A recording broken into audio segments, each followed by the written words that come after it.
And we're talking Chamber of Commerce, we're talking all the art centers, all the historical societies.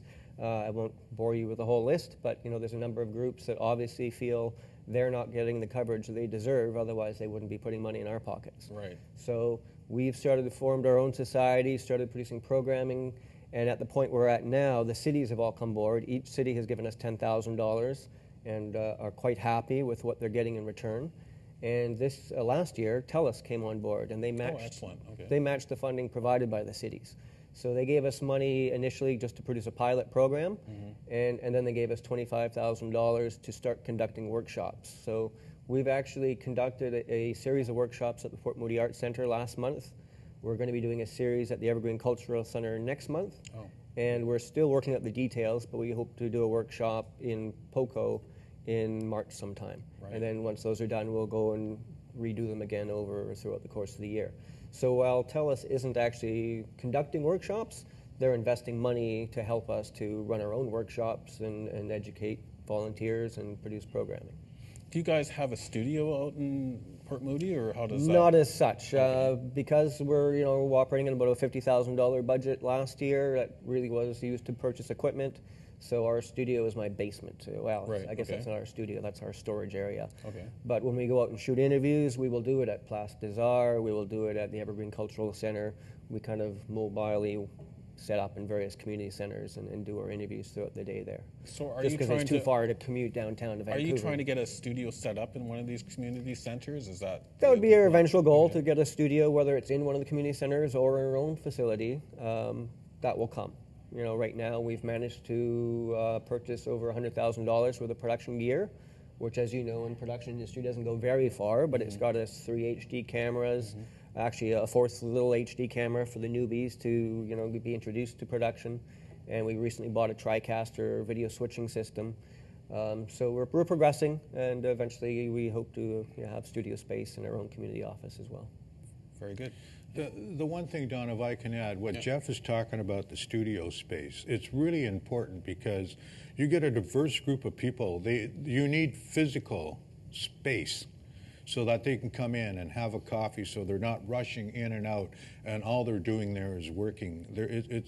Community television is about that. It's meant to be convivial. It's meant to cross-fertilize. It's meant for people with different opinions and different ideas to come in and talk to each other and work with each other. And they have one singular thing, which is to create a good show. And while they're creating that good, entertaining, informative show, they're working with each other. And that's the value, having a physical space. And I have always thought, in line with this, about community television, is that the things that are already publicly funded, like libraries and community centers, every one of those, given the kind of stuff that Jeff is doing and what's going on, should be a community media space as well. Getting back to the idea that you're a medium, I'm a medium, you're a medium, together we're media. And all we're doing with community television or the internet or radio and all this community stuff is amplifying the prime medium, you, Jeff, myself. And that's what that is. And so we need to really get back to understanding what media is. And media is the community telling its stories. And then when the community gets together, they're media. But you need like you say, you need that physical space to have people to come together. And it's great for us to be able to operate in the various community centers, but eventually we will have our own space. I think anybody out there that's got graying hair like us, or perhaps no hair, would remember the old remember the old offices. I'd rather be anybody who's been at those old offices will recall the kind of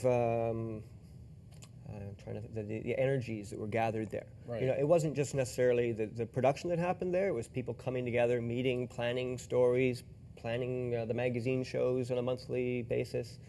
That eventually will come. With more funding, that will be there. But and staff. And staff. And staff. They're like every one of the offices had 2 or 3 staff that volunteers could actually go to and get questions answered. The Fraser office out in our area, which was, by the way, one of the very first to be shut down when they started systematically closing the offices, used to have its own studio, and I believe had 5 full-time paid staff member. So in essence, right now, I as a volunteer am replacing 5 staff people. Yeah. So yeah, we eventually need to bring in more money and start hiring people so that, you know, right now the way the plan is, I'm going to keep going until I die and then community TV dies.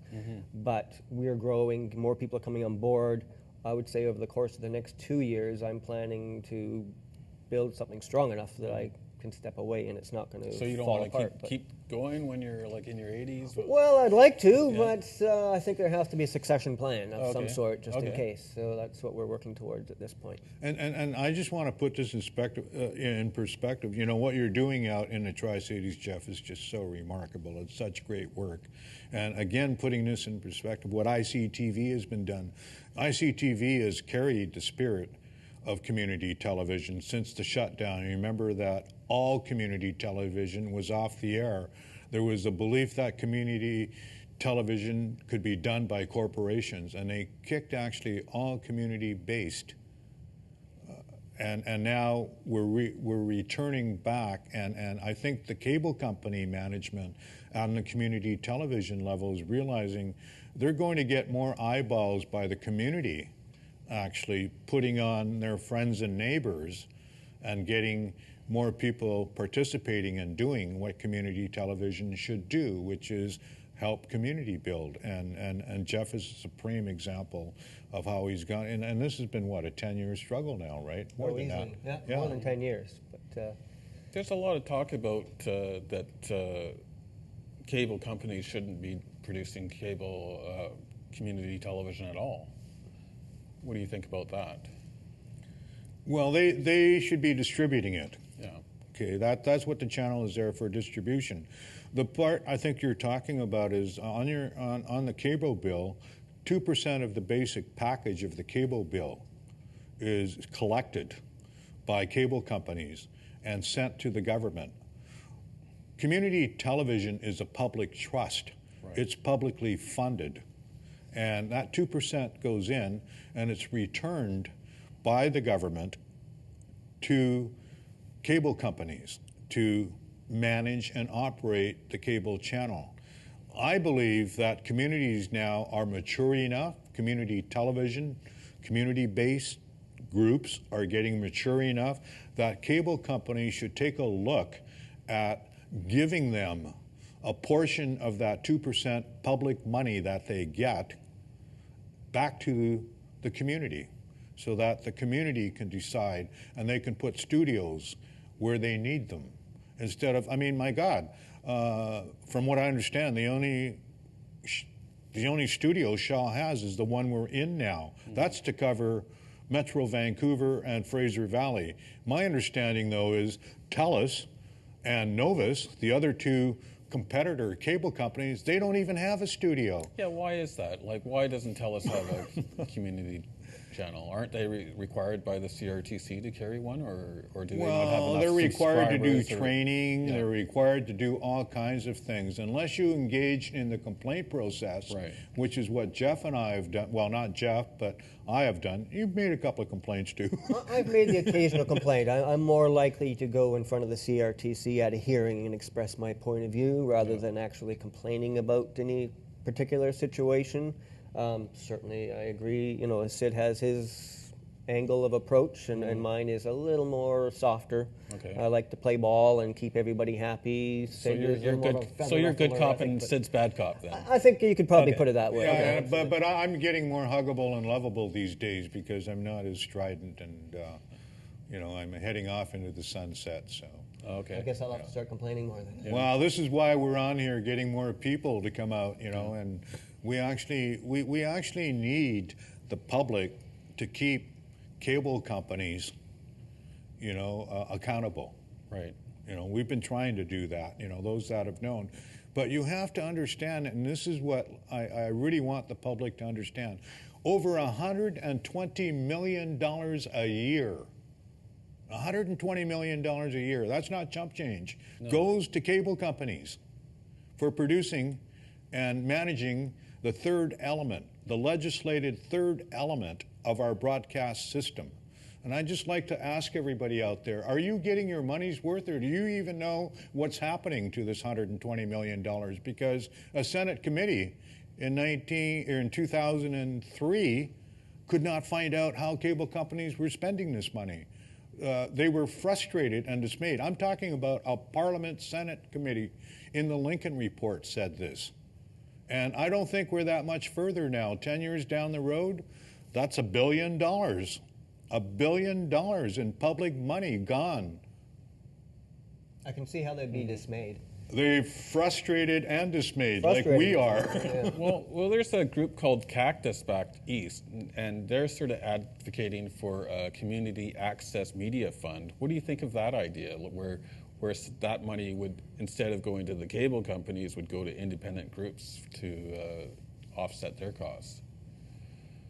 That's all I can say. I mean, that's something that's long overdue, really, an access fund. It's fine. It's fine for cable companies to keep. Well, let's just take, for example, in the Lower Mainland here, Metro Vancouver, Fraser Valley. My estimates are that Shaw gets about $6 million plus. Some of that hits the ground for you and me in the sense of the use of the studio and all that. But I'm not really quite sure. I would, because this is public money, because this is $6 million worth of public money, I think the Auditor General, people should actually take a look at if this money being well spent. This is public money. They do this for ferries. They do this, for anything that's government owned. It should be audited, and it hasn't been audited in ages. Yeah.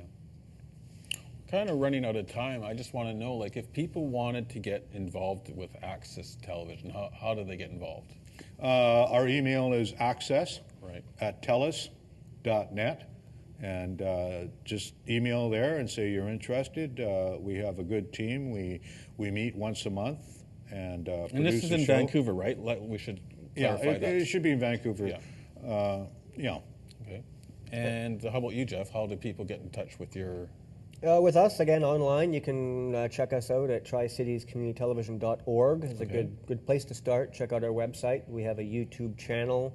I wish it was more organized. At this point, it's just been kind of, we throw our videos up there as we go and proceed on to the next show. But There needs to be a national community channel website, I would think. I could see that coming eventually too, as things progress. I think there is sort of an understanding out there that community media is severely lacking, not only with the convergence of big media, but just with the disappearance of community television back in the 90s. And I feel it is making headway in the way back.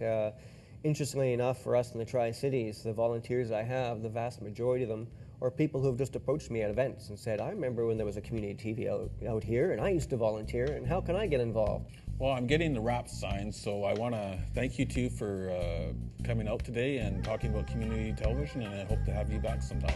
Thanks, Jeff. Great. Thank you very much. Thank you, Sid. And thank you for watching.